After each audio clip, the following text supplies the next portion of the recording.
नमस्कार साथियों, आप सभी का स्वागत है आईआर जीके क्लासेस के इस ऑनलाइन प्लेटफॉर्म पे। पशु परिचर जो विज्ञप्ति जारी हो चुकी है, उसके फॉर्म भी फिलअप हो चुके हैं। तो पशु परिचर में जो सिलेबस है पार्ट बी में जो एनिमल से रिलेटेड क्वेश्चन पूछे जाएंगे, तो उसमें आज हम लेके आए हैं एमसीक्यू, यानी कहने वाला एमसीक्यू नहीं करके अपन करेंगे वन लाइनर क्वेश्चन लेके आए हैं एक्चुअल में।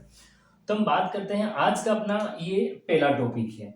तो अपना जो पहला टॉपिक है उसकी बात कर लेते हैं। टॉपिक आज का रहने वाला है वो आपका टॉपिक नंबर, आज का अपन फर्स्ट कवर करने वाले हैं। आज का पहला टॉपिक जो टॉपिक है वो है आपका कृत्रिम गर्भाधान और बधियाकरण से संबंधित। हम जो 50 प्रश्न बन सकते थे उन 50 प्रश्नों को लेकर आए हैं और उनकी व्याख्या में इनकी साथ में की गई है। तो साथ ही आज का अपना पहला प्रश्न देखते हैं अपन। और जो पहला प्रश्न है उसमें हो जाएगा, गर्भावधि में बछड़ा देने के लगभग 15 दिन पूर्व के अनुमानित समय को क्या कहते हैं। ये पूछा गया है कि बछड़ा देने से पूर्व जो अनुमानित समय है लगभग कितना 15 दिन पूर्व, उसको क्या कहते हैं।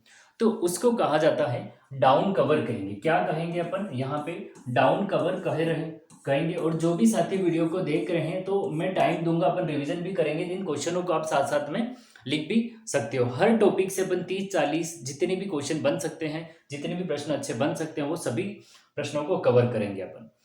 तो गर्भावधि में बछड़ा देने के लगभग 15 दिन पूर्व पहले के अनुमानित समय को क्या कहते हैं, तो उसको डाउन कवर कहा जाता है। क्या कहा जाता है उसको, डाउन कवर। तो ये पहला प्रश्न अपन ने कंप्लीट किया। फिर बात करें दूसरा प्रश्न। हरियाणा गाय का पशु प्रजनन केंद्र स्थित है। जो हरियाणवी गाय होती है या हरियाणा गाय है, उसका पशु प्रजनन केंद्र कहाँ है, राजस्थान में। तो वो भरतपुर में स्थित है। कहाँ पर है, तो वो आपके राजस्थान के जो भरतपुर जिला है उस भरतपुर जिले में स्थित है, जो हरियाणा की नस्ल की गाय है उनके लिए। तीसरा है, भेड़ में गर्भाकाल की अवधि कितनी होती है। तो भेड़ों में जो गर्भाकाल की अवधि होती है, तो वो समय होता है वो 150 दिन होता है। कितना होता है, 150 दिन होता है। और इनका जो मध्य चक्र होता है वो कितने दिन का होता है, तो वो 21 दिन का होता है। तो देखो, गर्भावधि में बछड़ा देने से पहले जो 15 दिन का अनुमानित समय होता है, उनको कहा जाता है, उस समय को कहा जाता है डाउन कवर कहते हैं। क्या बोलेंगे, वो डाउन कवर कहा जाएगा। हरियाणा गाय का पशु प्रजनन केंद्र कहाँ पर स्थित है, तो वो भरतपुर जिले में स्थित है।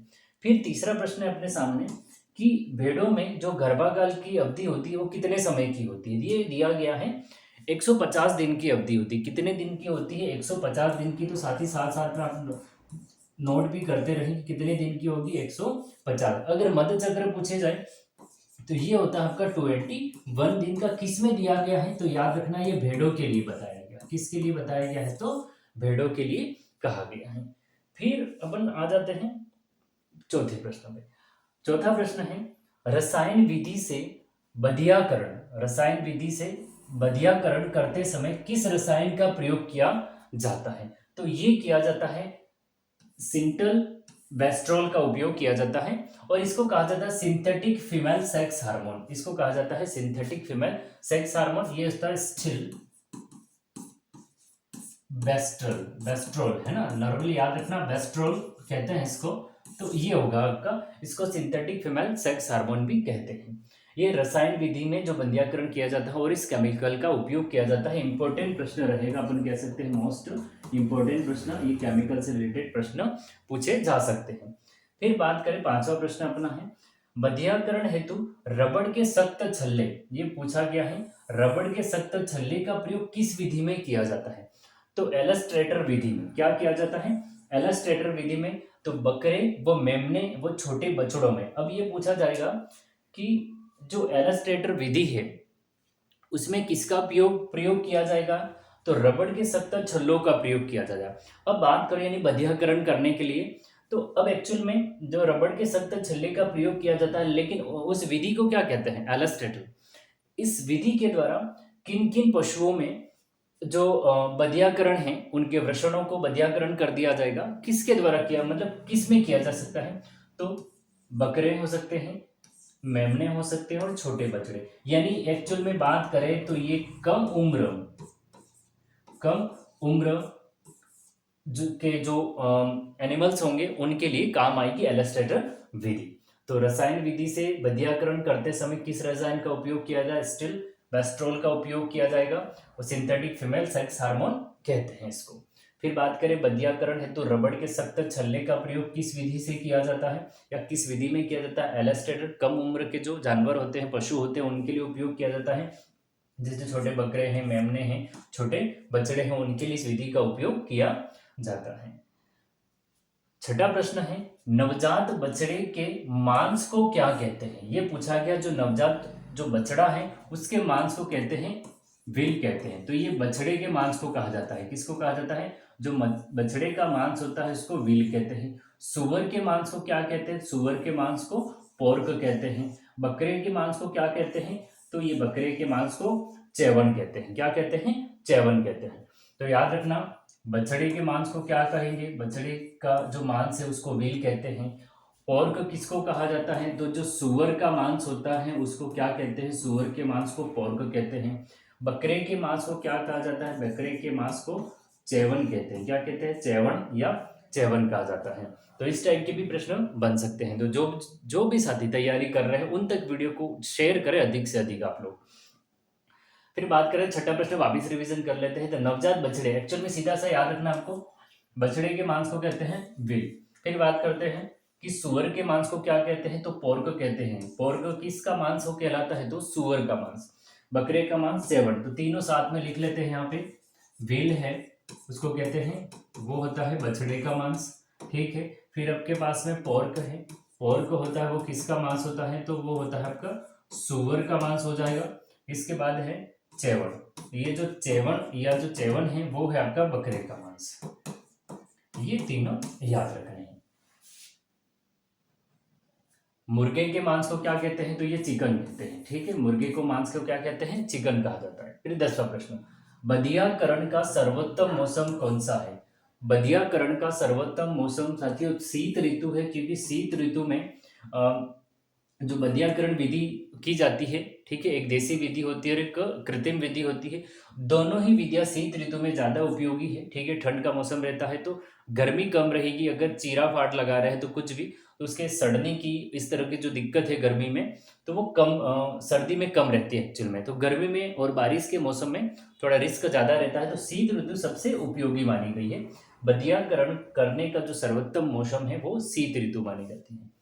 फिर बात करें, देसी विधि से बंधियाकरण करने के लिए पशु की आयु क्या होनी चाहिए? अगर देसी विधि से बंधियाकरण करना है पशु का, तो वो है 1.5 वर्ष से 2 वर्ष। कितने वर्ष से? 1.5 वर्ष से 2 वर्ष के बीच की आयु होनी चाहिए अगर देसी विधि का उपयोग करते हैं। बाकी कृत्रिम विधि से तो बड़े हो जाते हैं जानवर, उसके बाद भी कर सकते हैं।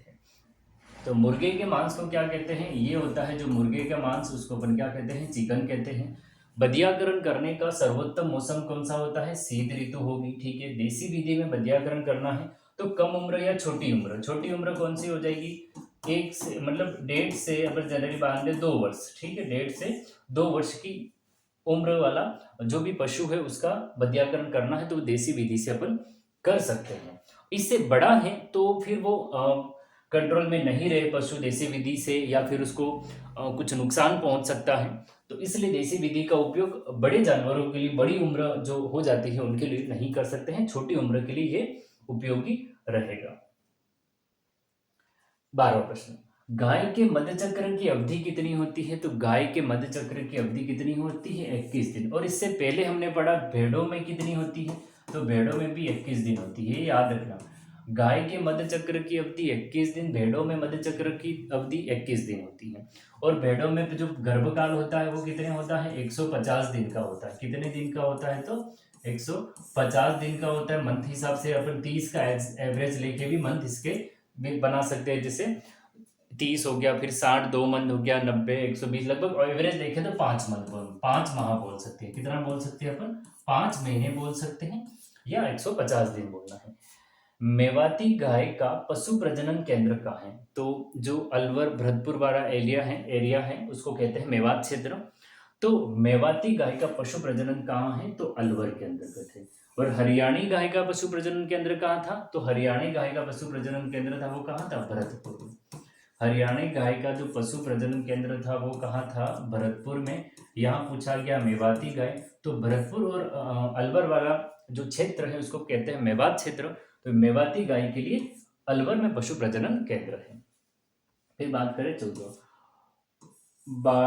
बार्डीजो कोस्ट्रेटर विधि के निर्माता वैज्ञानिक बोर्डिजो या फिर बार्डीजो कहाँ के निवासी थे? ये इटली के वैज्ञानिक थे, इटली के थे एक्चुअल में। कहाँ के निवासी थे? जो थे ये इटली के निवासी थे। ये नाम याद रखना हो सकता है। इसको कहते हैं बोर्डिजो भी कहते हैं, बोर्डिजो। इनका नाम था बार्डीजो या बोर्डिजो, ठीक है। इन्होंने एक विधि दी थी बोर्डिजो कास्ट्रेटर, ठीक है। इस विधि, ये कृत्रिम विधि है, ठीक है, और वैज्ञानिक विधि है। ये कृत्रिम विधि है, वैज्ञानिक विधि है, और काफी प्रसिद्ध विधि है, मानी जाती है ये। और ये जो निवासी थे ये कहाँ के थे? ये इटली के निवासी थे।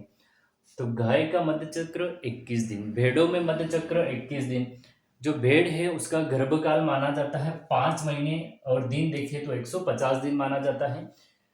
जो हरियाणा गाय है उसका जो पशु प्रजनन केंद्र है वो भरतपुर में है।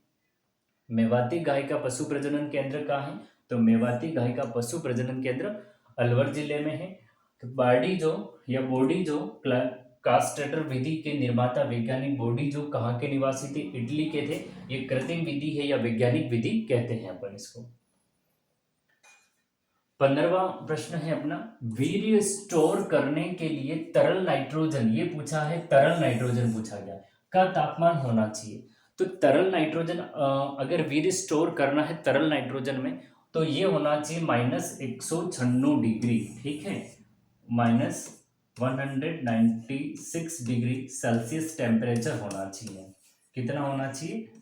और -196 डिग्री सेल्सियस टेम्परेचर होना चाहिए वीर्य स्टोर करने के लिए। अगर ये पूछा गया तरल नाइट्रोजन है ना, ये तरल नाइट्रोजन के लिए टेम्परेचर है, ध्यान रखना, तरल नाइट्रोजन के लिए रहेगा। फिर बात करें 15वां, कैथीटर यंत्र का उपयोग किया जाता है। तो कैथीटर यंत्र होता है, रुके मूत्र को निकालने में उपयोग किया जाता है, ठीक है। पशुओं में अगर इस टाइप की कोई बीमारी हो जाती है, जो मूत्र निष्कासन सही नहीं हो रहा है, या मूत्र का निष्कासन ही बंद हो गया है, तो कैथेटर या कैथेटर यंत्र का उपयोग किया जाता है। याद रखना ये कैथीटर है ना, ये याद रखना, कैथेटर यंत्र का उपयोग किया जाता है। तो मूत्र, रुके हुए मूत्र को निकालने में उपयोग किया जाता है। फिर बात करें कृत्रिम गर्भाधान के लिए वीर्य का तापमान होना चाहिए। यहाँ वीर्य स्टोर का तापमान पूछा गया है तरल नाइट्रोजन के लिए, तो -196 डिग्री सेल्सियस टेम्परेचर होना चाहिए। यहाँ पूछा है कृत्रिम गर्भाधान के लिए वीर्य का तापमान, तो वीर्य का जो तापमान होना चाहिए वो 37 डिग्री सेल्सियस होता है। जो ह्यूमन बॉडी, अपन बात करें मानव शरीर, ह्यूमन बॉडी का जो टेम्परेचर होता है वो होता है 37 डिग्री सेल्सियस। ये जो ह्यूमन बॉडी का टेम्परेचर होता है वो 37 डिग्री सेल्सियस होता है। तो कृत्रिम गर्भाधान के लिए उस वीर्य का तापमान भी 37 डिग्री सेल्सियस होना चाहिए। और नॉर्मल याद रखना, ह्यूमन बॉडी का टेम्परेचर भी कितना होता है? 37 डिग्री सेल्सियस होता है। तो वीर्य स्टोर करने के लिए तरल नाइट्रोजन का -196 डिग्री सेल्सियस होना चाहिए टेम्परेचर, नाइट्रोजन के लिए है, याद रखना आप।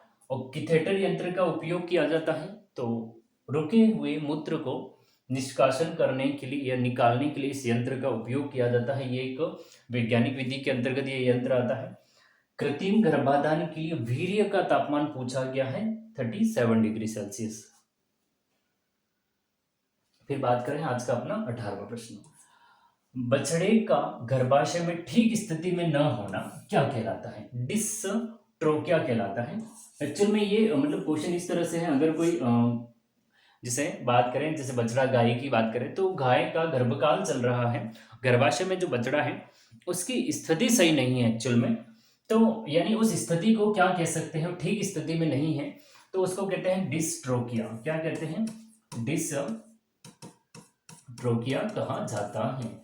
जो भी साथी सेशन को देख रहे हैं वो साथी इस सेशन को अधिक से अधिक शेयर करें, जो भी तैयारी करें सभी साथियों तक आपको पहुंचाना जरूरी है। फिर बात करें अपने 19 नंबर का प्रश्न, मादा पशु को बंदिया करना क्या कहलाता है? देखो तीनों बात लिख ली है, अंडाशय अपनयन, प्रजनन निरोधक या शेपिंग, ये तीनों चीजें लिख दी है। तीनों बातें एक ही है, ठीक है। अगर मादा पशु को, अभी तक हम जो नर पशु की बात कर रहे थे, अगर ऐसा आ जाए कि आपको बोल दें कि मादा पशु को बधियाकरण करना है या बधिया करना है, तो उसका क्या कहलाना है, उसको क्या कहते हैं? उसको अपन कहते हैं अंडाशय अपनयन। क्या कह सकते हैं? अंडाशय अपनयन, ये विधि का नाम भी हो है। इसको दूसरे लैंग्वेज में अपन क्या कह सकते हैं? प्रजनन निरोधक भी कहते हैं। उसको और क्या कह सकते हैं? उसको सेपिंग भी कहते हैं। तो ये तीनों वर्ड याद रख सकते हैं, तो तीनों में से कोई भी आ सकता है। बछड़े को बछड़ा होता है, गाय के जो गर्भा काल चल रहा है, गर्भाशय में है, ठीक स्थिति में नहीं है, तो उसको डिस्ट्रोकिया कहते हैं। फिर बात करें अपन कि मादा पशु को बधिया किया जाता है या उनका बधियाकरण करते हैं, तो उसको क्या कहते हैं? अंडाशय अपनयन कहते हैं। एक्चुअल में जो रियल वर्ड है वो अंडाशय अपनयन है, और ये विधि का नाम भी है। लेकिन इसके अलावा प्रजनन निरोधक कह सकते हैं और सेपिंग कहते हैं। प्रश्न नंबर 20वां है आज का अपना। 20वां प्रश्न देख सकते हैं अपन, बधियाकरण की किस विधि से छूत की बीमारी लगने की आकांक्षा रहती है? तो चीरा विधि में। कौन सी विधि? चीरा विधि में। यानी कोई भी मतलब छुआछूत की बीमारी हो सकती है, उसमें स्किन की कुछ बीमारी हो सकती है, व्रण से व्रण जो है उसकी स्किन में कुछ खराबी आ जाएगी, या फिर अपन कह सकते हैं कि उसकी स्किन होती है वो सड़ जाएगी, गल जाएगी, इस टाइप में कोई बीमारी हो सकती है। तो एक्चुअल में उसको अपन एक वर्ड में कहते हैं छूत की बीमारी। ठीक है, तो की बीमारी लगने की आकांक्षा रहती है। तो जो चीरा विधि होती है ना, मतलब चमड़ी को फाड़ देना है, शल्य क्रिया, इसमें शल्य क्रिया की जा रही है। हाँ, तो वो चीरा लगाते हैं वृषण में, तो चीरा लगाते हैं, उसमें जो चमड़ी फटती है, तो उसमें फिर वो स्किन है, वो चमड़ी का डैमेज होने में, मतलब वो खराब हो जाएगी, तो फिर धीरे धीरे वो बीमारी हो जाएगी, तो उसे छूत की बीमारी रहने की आकांक्षा रहती है। वो चीरा विधि रहती है, जो वृषण पे चीरा लगाया जाता है, उसकी बात कर रहे हैं। फिर बात करें प्रश्न नंबर 21वां, राजस्थान का भैंस नस्ल सुधार प्रजनन का है। तो राजस्थान का भैंस नस्ल सुधार प्रजनन केंद्र कहाँ स्थित है? तो वल्लभनगर उदयपुर में है। कहाँ पे है? वल्लभनगर उदयपुर में है।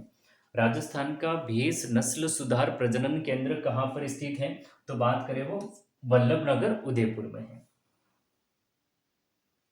फिर बात करते हैं प्रश्न नंबर 22, स्वस्थ सांड का वीर्य मादा जननांग के गर्भाशय में यंत्रों की सहायता से डालना क्या कहलाता है? तो ये कृत्रिम गर्भाधान है। सिंपल सी बात करें तो जो भी सांड है उनका जो वीर्य है, वीर्य को एकत्रित किया जाएगा और यंत्रों के द्वारा तो मादा जननांग में अगर इन वीर्यों को डाला जाएगा तो उसको क्या कहते हैं? तो ये सिंपली बात कहें, कृत्रिम गर्भाधान कहा जाता है। क्या कहा जाता है? कृत्रिम गर्भाधान कहा जाएगा। नर पशुओं को प्रजनन शक्ति विहीन करना क्या कहलाता है? यही तो हम कब से पढ़ रहे हैं, अपना टॉपिक है ये, बधियाकरण करना। क्या कहते हैं? बधियाकरण करना। नर पशुओं को प्रजनन शक्ति विहीन करना क्या कहलाएगा? बधियाकरण करना। 24 नंबर का प्रश्न है अपने सामने, नर पशु को बधिया करने के लिए किस रसायन का प्रयोग किया जाता है? तलसूर। ठीक है, किसका उपयोग किया जाएगा? याद रखना, ये तलसूर एक केमिकल का नाम है, एक तलसूर रसायन का। कि नर पशु को बधिया करने के लिए किस रसायन का प्रयोग किया जाता है? तो नर पशु को बधिया करने के लिए तलसूर रसायन का प्रयोग किया जाता। 25वां प्रश्न है अपने सामने, गीर गाय का पशु प्रजनन केंद्र कहाँ है? गीर गाय का पशु प्रजनन केंद्र कहाँ है? तो ये गीर गाय का पशु प्रजनन केंद्र राजस्थान के झालावाड़ जिले में। कहाँ पर है? तो वो झालावाड़। तो नर पशु को बधिया करने के लिए किस रसायन का प्रयोग किया जाता है? तो वो किया जाता है तलसूर का। गीर गाय का प्रजनन केंद्र, देखो हरियाणी गाय की बात करें, यहाँ तीनों लिख लेते हैं। अगर आ जाए हरियाणा गाय आपके सामने, अगर आ जाए हरियाणा गाय का पशु प्रजनन केंद्र, तो याद रखना है भरतपुर। क्या याद रखेंगे अपन? भरतपुर। अगर आ जाता है मेवाती गाय का, अगर आ जाता है दूसरा प्रश्न, मेवाती गाय का जो प्रजनन केंद्र है, पशु प्रजनन केंद्र, तो वो आपका कौन सा हो जाएगा? तो आपका अलवर डिस्ट्रिक्ट हो जाएगा। इसके बाद में अगर गीर गाय का पूछा है, किसका पूछा है? तीसरा ऑप्शन है आपका गीर गाय। तो गीर गाय की अपन बात करें तो ये झालावाड़ है। कौन सा है? झालावाड़। तीनों याद रखना, हरियाणा, भरतपुर में, मेवाती, अलवर में और गीर गाय झालावाड़ के अंतर्गत। फिर बात करें 26 नंबर का जो प्रश्न है, कृत्रिम विधि में एक सांड एक वर्ष में कितनी गायों को गर्भित कर सकता है। ये कृत्रिम विधि पूछी गई। अभी जो प्रश्न था ये वाला प्रश्न देखें, आप इस प्रश्न को देखें कि स्वस्थ सांड का जो वीर्य है एकत्रित किया जाएगा मादा जननांग में यंत्रों, जो गर्भाशय एक्चुअल में गर्भाशय में यंत्रों की सहायता से डाला जाएगा। अगर इस कृत्रिम विधि का उपयोग करते हैं तो एक सांड एवरेज की बात करें तो 1000 से 2000, ठीक है, 1000 से 2000 गायों को गर्भित कर सकता है। लेकिन अगर ये पूछा जाए आपसे कि देसी विधि, ठीक है, या प्राकृतिक रूप से, या पूछे प्राकृतिक रूप से,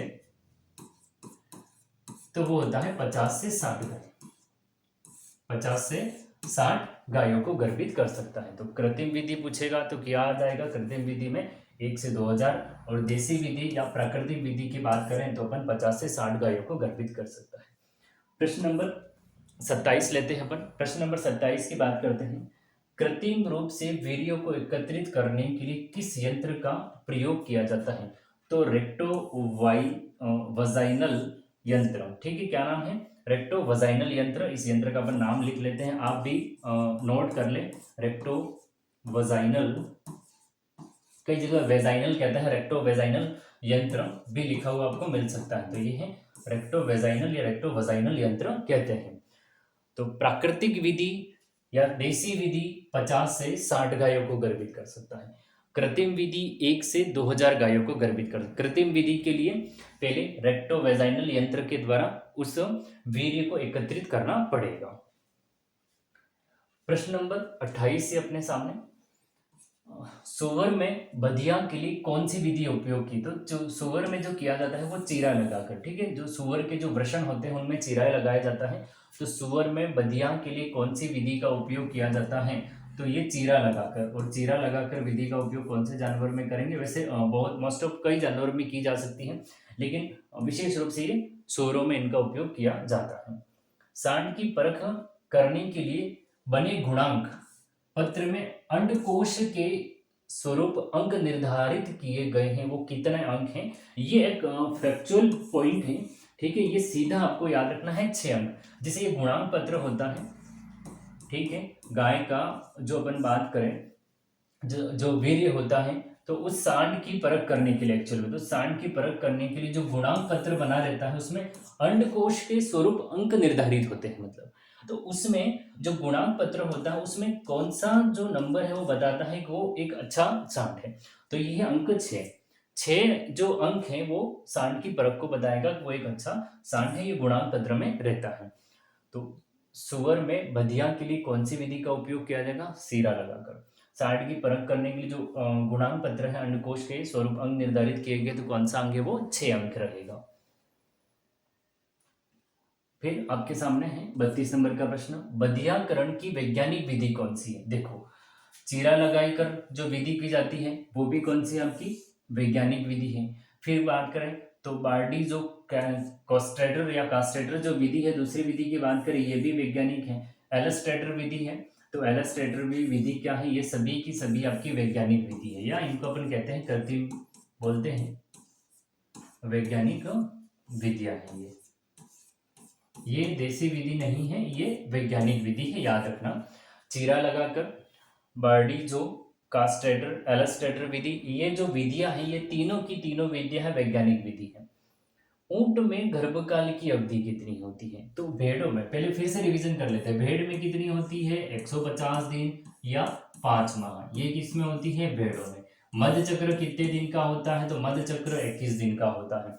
यहाँ पूछा गया है ऊंटों में गर्भकाल की अवधि पूछी गई है, तो 390 से 410 दिन तक, ठीक है, 390 से 410 दिन, औसतन 390 से 410 दिन का जो टाइम पीरियड है, यानी जो गर्भाकाल है वो किस में है, तो ऊंट में है। किस में है, ऊंटों के अंदर, ऊँटनी एक्चुअल में बोलेंगे, ऊँटनी के अंदर जो गर्भकाल है वो कितना होता है, तो 390 से 410 तक होता है।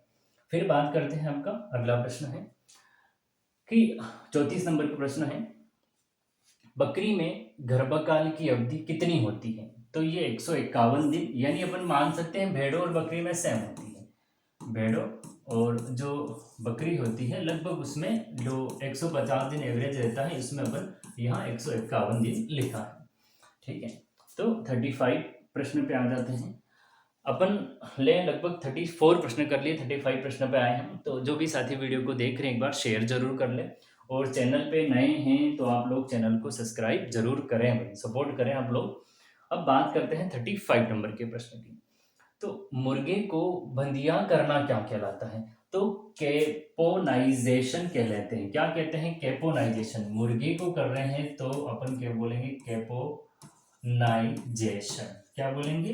कैपोनाइजेशन। और ऐसा मुर्गा जिसका बंदियाकरण कर दिया गया है, जिसको बंदिया कर दिया गया है, जो सेक्स पावर है अपन, यानी जो संभोग क्रिया है वो शक्ति विहीन हो गई है उसकी, उसको क्या कह सकते हैं? उसको कहते हैं अपन, ऐसे मुर्गे को कैपन कहते हैं। क्या कहते हैं? कैपेन, कैपन कहा जाता है।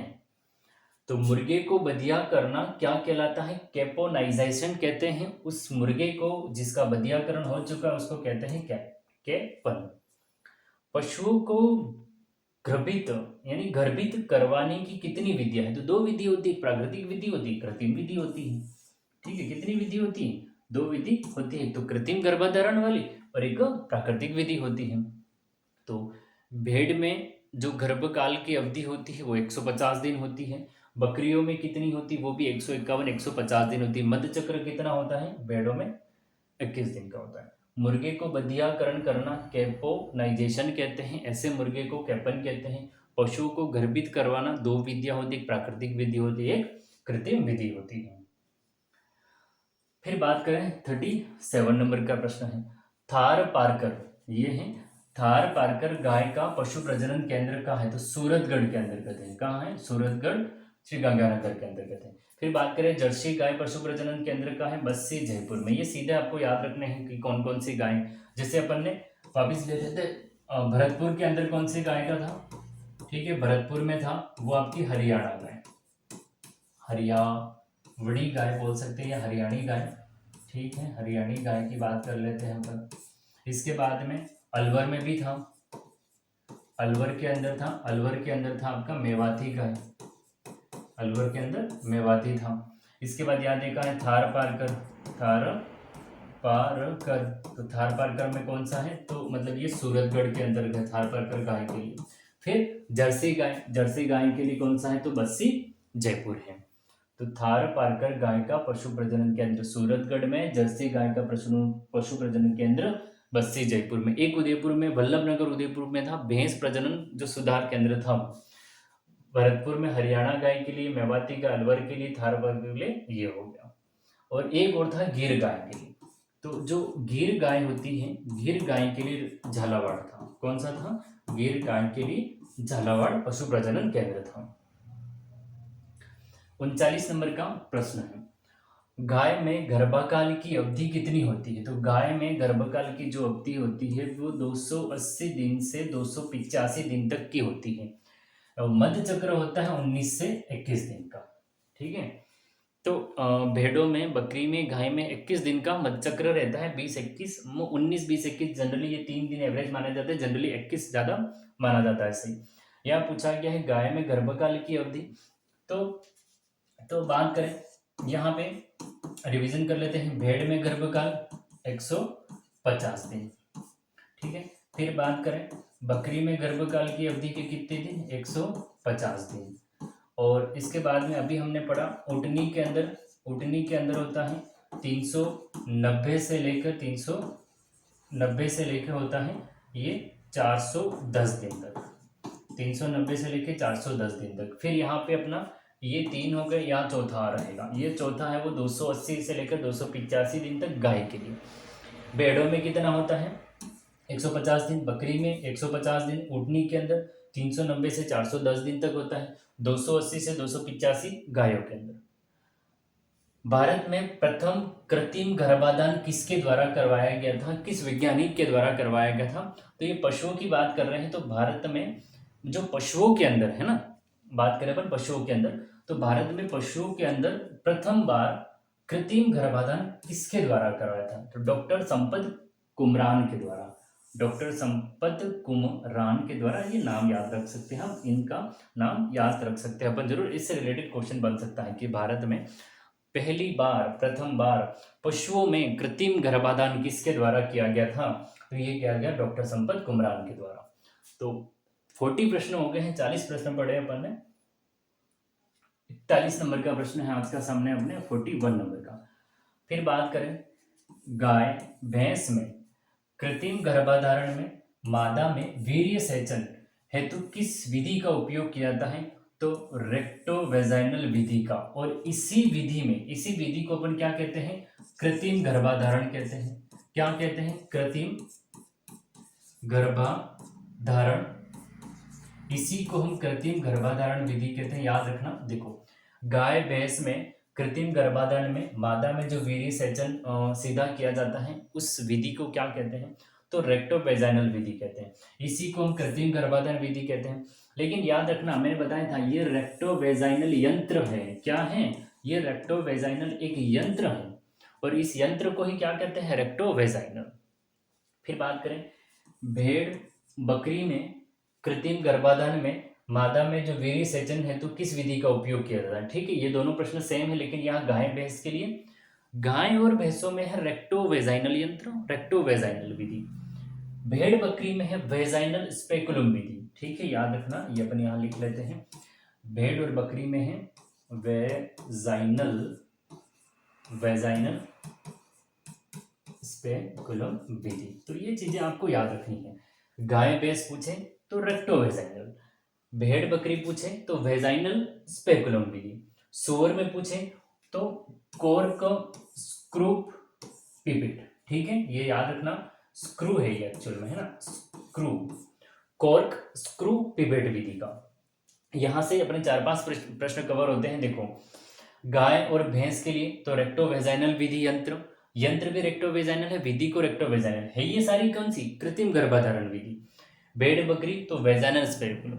यहाँ सामने एक और आ गया 43 सुअर में। ये क्वेश्चन मतलब इस तरह से लिए गए, ये लिख दिया मैंने कि सुअर में कृत्रिम गर्भाधारण में मादा में जो वीर्य सेचन किया जाता है, किस विधि का उपयोग किया जाए? तो कॉर्क स्क्रू पिपेट विधि। याद रखना, कॉर्क स्क्रू पिपेट विधि का उपयोग किया जाता है। आज का अपना 44 नंबर का प्रश्न है, राजस्थान राज्य पशुधन प्रबंधन एवं प्रशिक्षण संस्थान स्थित है। तो ये जयपुर के अंदर कहीं स्थित है, याद रखना। कहाँ पर है? जयपुर में।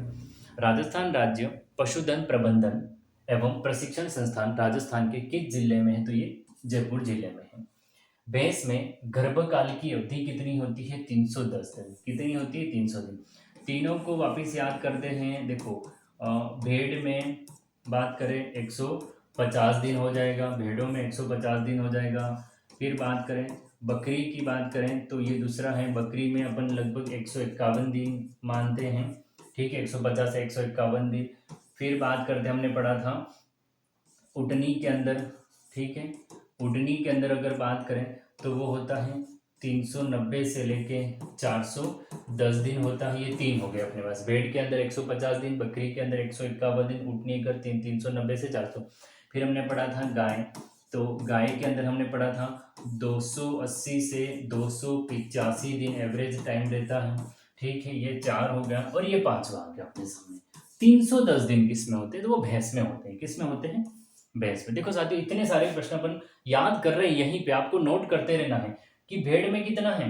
150 दिन, बकरी में कितना है? 151 दिन, 150, ऊँटनी में कितना है? तो 390 से लेके 410 दिन, 280 से 285 गाय में, और 310 दिन का हो जाएगा इसमें। मध्य चक्र की बात करें तो भेड़ में, बकरी में और गाय में मध्य चक्र एवरेज कितने दिन का? 21 दिन का रहता है। फिर बात करें 46 नंबर का प्रश्न है साथी। अब बात करें कि पशु के ब्याने से 6 सप्ताह पूर्व जो खिलाई पिलाई की जाती है उसे क्या कहते हैं? स्टिमिंग अप कहते हैं। स्टिमिंग अप कहते हैं। क्या कहते हैं? Stimming up. और वो पहला प्रश्न याद करो आपको, कि पहला प्रश्न कौन सा था कि जो बछड़ा है उसके गर्भाशय से आने से पहले, एक्चुअल में ब्याने से पहले, कि जो 15 दिन का समय है उस गाय के लिए, उस माँ के लिए, वो शब्द का क्या डाउन कवर यूज करते हैं। कौन सा? पहला प्रश्न था अपना डाउन कवर, डाउन कवर वाला। तो ये चीजें ऐसे याद रखनी है। और यहाँ खिलाने पिलाने से है तो स्टिंग अप बोलेंगे। क्या बोलेंगे? स्टिमिंग अप बोलेंगे। नसबंदी किए हुए सांड को क्या कहते हैं? टीजर बुल कहते हैं। एक्चुअल में क्या कहते हैं? टीजर बुल कहते हैं। ये टीजर बुल। नसबंदी किए हुए सांड को कहते हैं टीजर बुल। तो पशु के ब्याने से 6 सप्ताह पहले खिलाई पिलाई की जाती है उस पशु को, उसको क्या जाता है? स्टिमिंग अप कहते हैं। नसबंदी किए हुए सांड को टीजर बुल कहते हैं। तो ये टीजर बुल वाला इंपॉर्टेंट रहेगा। इस टाइप के प्रश्न पूछे जा सकते हैं आपसे कि टीजर बुल क्या है, तो वो नसबंदी किया हुआ सांड है। फिर बात करते हैं, आज की अपनी अंतिम स्लाइड पे आ चुके हैं। 48 नंबर का प्रश्न है, भेड़ में बधियाकरण की सर्वोत्तम उम्र क्या है? तो भेड़ों में बधियाकरण करने की सर्वोत्तम उम्र 1 माह है। वो ज्यादा से ज्यादा आपको ऐसा मिल सकता है 1 से 2 माह। ठीक है, 1 से 2 माह काफी छोटी उम्र में बधियाकरण करना चाहिए भेड़ों के अंतर्गत, 1 से 2 महीने। भेड़ बकरी में बधिया को क्या कहते हैं? इलास्ट्रेटर कहते हैं। ठीक है, इलास्ट्रेटर कहते हैं, याद रखना ये। इलास्ट्रेटर या इलास्ट्रेटर कहते हैं अपन भेड़ और बकरी में। किस विधि में वृषण रज्जु को दबाकर अंड ग्रंथियों से रक्त संचारकों को काट दिया जाता है? तो ये बार्डी जो कास्ट्रेटर विधि में किया जाता है, जिसके वैज्ञानिक बार्डी जो थे और इटली के निवासी थे। देखो, भेड़ में बंधियाकरण की सर्वोत्तम विधि आयु पूछी 1 से 2 माह। भेड़ बकरी में बंधिया को क्या कहते हैं? इलास्ट्रेटर कहते हैं। किस विधि के अंतर्गत वृषण रज्जु को दबाकर अंड ग्रंथियों से या अंड ग्रंथियों के रक्त संचारकों को काट दिया जाता है, नसों को काट दिया जाता है? बार्डी जो कास्ट्रेटर विधि कहा जाता है। एक कृत्रिम विधि या वैज्ञानिक विधि है मानी। तो साथियों, अपन ने 50 प्रश्नों को पढ़ा है। वन लाइनर जो जितने भी इंपॉर्टेंट प्रश्न बनते थे वो अपन लाए हैं। अपन एक बार अपन रिवीजन कर लेते हैं 5 से 10 मिनट के अंतर्गत सारे प्रश्नों को एक बार अपन वापिस रिवाइज कर लेते हैं। तब तक आप लोग इस सेशन को सभी साथियों तक एक बार शेयर जरूर करें, वीडियो को लाइक जरूर करें अगर आप देख रहे हैं। तो टॉपिक आज का अपना पहला लिया आपने। पहला टॉपिक कौन सा लिया? कृत्रिम गर्भाधान और बंधियाकरण से जो टॉप 50 प्रश्न बन सकते थे वो लेकर आए हैं। पहला, गर्भावधि में बछड़ा देने के लगभग 15 दिन पूर्व के अनुमानित समय को क्या कहते हैं? मैंने आपको कहा था डाउन कवर कहते हैं। क्या कहते हैं उसको?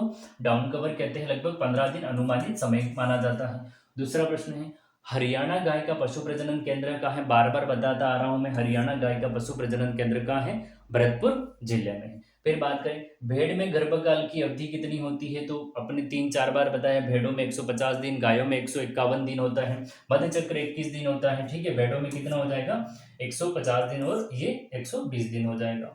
फिर बात करें, रसायन विधि से बंधियाकरण करते समय किस रसायन का प्रयोग किया जाता है? स्टिल बेस्ट्रोल विधि, बेस्ट्रोल रसायन का उपयोग किया था। इसको कहता है सिंथेटिक फीमेल सेक्स हार्मोन कहते हैं। क्या कहता है? सिंथेटिक फीमेल सेक्स हार्मोन भी कहते हैं। फिर बात करें, रिवीजन का अपना 5वां प्रश्न है, बंधियाकरण के लिए रबड़ के सख्त छल्ले का प्रयोग किस विधि में किया जाता है? तो एलास्ट्रेटर विधि में। ये विधि किसके लिए काम आती है? तो कम उम्र के जो जानवर होते हैं, कम उम्र के जो पशु है उनके लिए। जैसे बात करें बकरी की, बात करें मेमने की, बात करें छोटे छोटे जो बछड़े हैं, उनमें अगर जो अंडाशय होते हैं, जो वृषण होते हैं, वृषण पर रबड़ के सख्त छल्ले लगाएंगे तो जो संचरण होगा वो बंद हो जाएगा। तो उसमें एलास्ट्रेटर विधि का उपयोग किया जाता है। फिर बात करें 6 नंबर का, तो नवजात बछड़े की मांस का, मांस से रिलेटेड सारे क्वेश्चन लाए हैं अपन। तो जो बछड़े का मांस होता है उसको क्या कहते हैं? विल कहते हैं। याद रखना, बछड़े के मांस को क्या कहते हैं? विल कहा जाएगा। सुअर के मांस को क्या कहेंगे? पोर्क। देखो, ये अपन ने पढ़ा था यहाँ पे कि बछड़े के मांस को विल कहते हैं और पोर्क किसका मांस है? तो जो सुअर का मांस है उसको क्या कहते हैं? पोर्क कहते हैं। बकरे का जो मांस है उसको क्या कहते हैं? चैवण कहते हैं। और चिकन जो मुर्गे का मांस है, उसको क्या कहते हैं? चिकन है। चारों याद रख लेना, मांस से रिलेटेड प्रश्न। बछड़े का व्हील है, पोर्क का है, सुअर का, बकरे का है चैवन, और चिकन का है वो किसका है? तो मुर्गे का हो जाएगा। मुर्गे के मांस को चिकन कहते हैं। बंधियाकरण की सर्वोत्तम विधि कौन सी होती है? वो शीत ऋतु होती है। गर्मी में और बरसात के मौसम में किसी भी प्रकार की बीमारी का या फिर कह सकते हैं अपन कोई फंगस लगने का थोड़ी डर रहता है, तो शीत ऋतु काफी सही रहती है। देसी विधि से बंधियाकरण करने के लिए पशु की आयु क्या होनी चाहिए? तो सिंपल सी बात करें, देसी विधि में क्या गया, जो वृषण होते हैं उनको, वृषण कोष को, एक्चुअली वृषण को दबा दिया जाता है। तो देसी विधि एक्चुअल में काफ़ी दर्दनाक होती है, और हम कह सकते हैं वर्तमान में देसी विधि प्रचलन में बंद हो गई है। अपन कह सकते हैं वर्तमान में देसी विधि वो प्रचलन में बंद होगी। वृषणों को दबाकर बधियाकरण किया जाता था। पशु में एक्चुअल में उसको दर्द होता था और चोट भी लग सकती थी। अब देसी विधि करने के लिए, बधियाकरण करने के लिए छोटी उम्र चाहिए भाई, छोटे पशु होने चाहिए। तो अपन बात करें 1.5 से 2 साल तक, ठीक है, 1.5 से 1 से 2 साल तक जो पशु होते हैं उनका बधियाकरण देसी विधि से कर सकते थे। वर्तमान में विधि प्रचलन में नहीं है। गाय के मध्य चक्र की बात करें तो 21 दिन हम पढ़ रहे हैं बार बार, और गाय के पर बात करें तो जो भेड़ों गाय और सॉरी ये बात की गई है भेड़ों की, तो 150 दिन होता है, 30 दिन एवरेज, यानी अपन 5 महीने मांग रहे थे।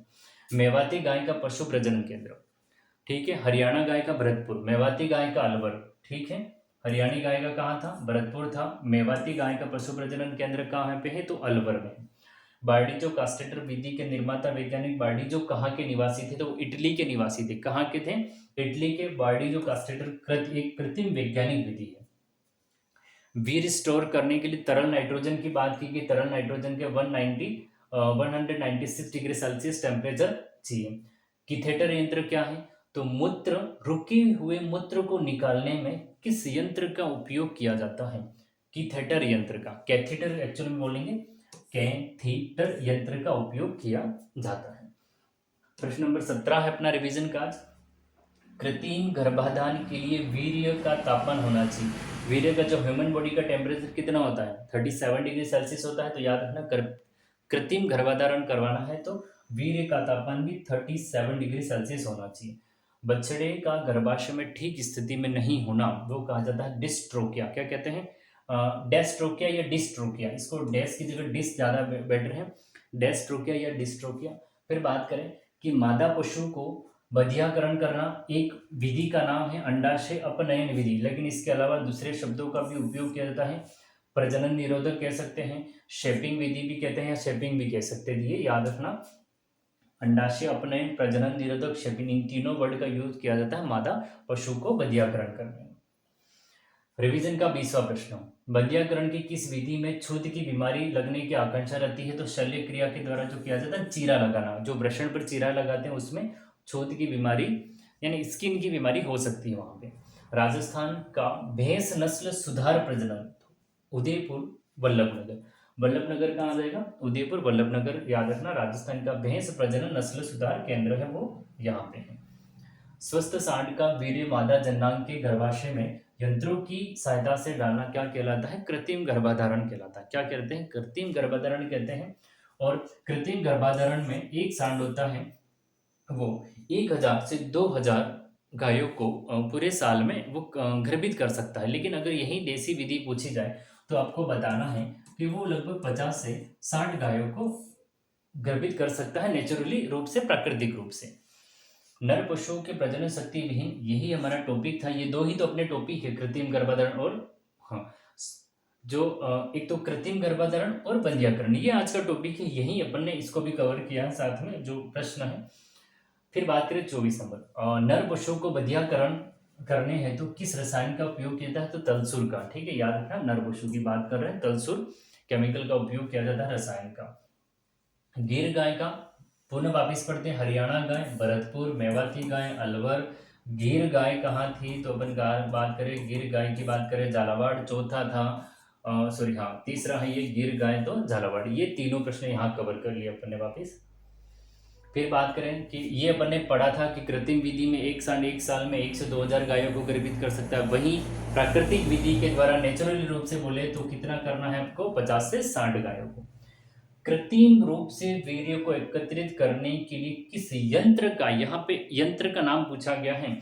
यंत्र है रेक्टो वजाइनल यंत्र। क्या है, रेक्टो वेजाइनल यंत्र है। ठीक है, याद रखना, रेक्टो वेजाइनल यंत्र रहेगा। और इस विधि को रेक्टो वेजाइनल यंत्र कहते हैं गाय और भैंसों के लिए, गाय और भैंसों के लिए रेक्टो वेनाइजर। सुअर में बधियाकरण करने के लिए कौन सी सर्वोत्तम विधि मानी गई है, चीरा विधि। सुअरों में कौन सी विधि का उपयोग किया जाता है, चीरा विधि का। सांड के परख करने के लिए जो गुणांक पत्र होता है उसमें कौन सा अंक निर्धारित किया गया है, तो वो अंक 6। सीधा फैक्ट याद कर लेना, 6 अंक। क्या बोलना है आपको, 6 अंक होता है वो सांड के परख के लिए निर्धारित किया गया है। बधियाकरण करने की वैज्ञानिक विधि, तो चीरा लगाकर है वो भी वैज्ञानिक विधि है। बार्डी जो कास्टेटर विधि है वो भी कौन सी है, वैज्ञानिक विधि है। एलेस्ट्रेटर विधि है वो भी कौन सी है, वो भी वैज्ञानिक विधि है।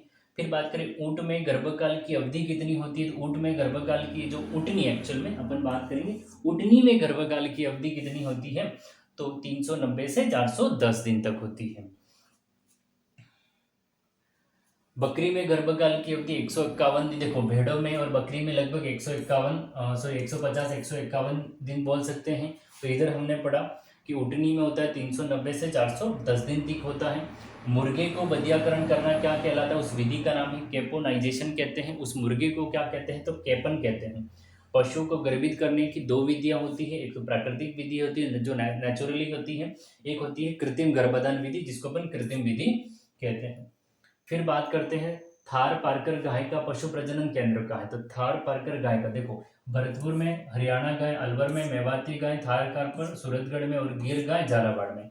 फिर बात करें जर्सी, जर्सी गाय का पशु प्रजनन केंद्र बस्सी जर्सी गाय है ना, जर्सी गाय की बात करें तो जर्सी गाय तो ये बस्सी के अंतर्गत है। गाय में गर्भकाल आए तो गाय पे देखो भेड़ के लिए 150 दिन, बकरी के लिए 150 या फिर 51 दिन है, ऊँटनी के लिए 390 से 400 दिन, और चौथा है 280 से 285 दिन तक होता है वो गाय में। मत चक्र होता है वो 21 दिन का होता है भेड़ में, बकरी में और गायों में। भारत में प्रथम कृत्रिम गर्भाधान किसके द्वारा किया गया था, पशुओं की बात चल रही है यहाँ पे, मानव में नहीं है, ठीक है। मानव में कृत्रिम गर्भाधान होता है, यहाँ बात करें डॉक्टर संपत कुमरान के द्वारा। किसके द्वारा, डॉक्टर संपत कुमरान के द्वारा। फिर बात करें 41 नंबर, गाय भैंस, ठीक है, कृत्रिम गर्भधारण की विधि है ये, ठीक है। गाय भैंस में कृत्रिम गर्भाधान में मादा में वीर्य सेचन हेतु किस विधि का उपयोग किया जाता है, तो ये पूरा प्रश्न है, याद रखना। गाय और भैंस में रेक्टोवेजाइनल विधि, यंत्र कौन सा, रेक्टोवेजाइनल यंत्र, विधि कौन सी, रेक्टोवेजाइनल। विशेष रूप से किसकी बात की है, गाय भैंस के लिए। अगर यही विधि कृत्रिम गर्भाधान की विधि भेड़ बकरी में यूज कर रहे हैं तो वेजाइनल स्पेकुलम, ठीक है, वेजाइनल, देखो रेक्टोवेजाइनल गाय भैंस, भेड़ बकरी वेजाइनल स्पेकुलम। सुअर में इस विधि का उपयोग करेंगे क्या बोलेंगे, cork screw pipette, cork screw pipette. तीनों विधियां हो गई, एक रेक्टोवेजाइनल विधि गाय भैंस में, दूसरी वेजाइनल स्पेकुलम विधि ये भेड़ बकरी में, तीसरा है सुअर में कॉर्क स्क्रू पिपेट विधि। तो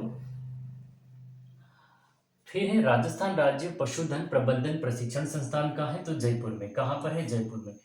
भैंस में गर्भकाल 310 दिन, देखो 5 ऑप्शन अपने पास, भेड़ में 150 दिन, बकरी में 151 दिन, ऊँटनी में 390 से 410 दिन हो गया।